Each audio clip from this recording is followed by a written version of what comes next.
Alrighty, I have just finished the first of the three Kingsman Kingsman, The Secret Service, I think.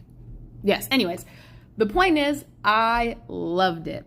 When I went to the movie store I go to get the movie, or get this, not this specific movie, but a couple movies like this, and I'm like, yeah, you got Kingsman. They're like, you haven't seen Kingsman? It's so good. And they were singing its praises. I'm like, okay, these guys have got to know what they're talking about, right? You know, I figured never been steered wrong by them yet, but still, I was like, okay, let's see this movie. And it was amazing. I really, really, really like this movie. It is, honestly, it's everything I wanted from the old James Bond movies.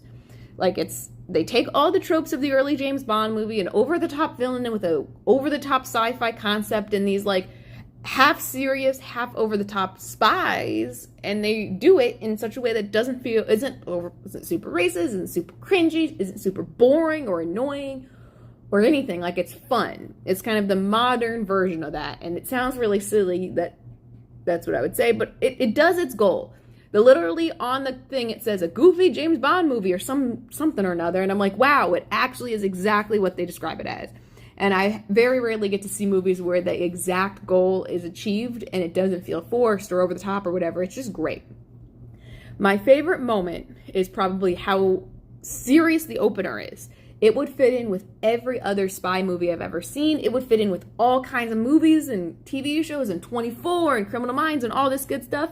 And it's dead serious. And then you meet the lady who has literal knives on her feet. Well, in place of her feet. She has like the running prosthetics, and they have knives, and she can cut a man in half. Like, of course, that's how you follow up the plot.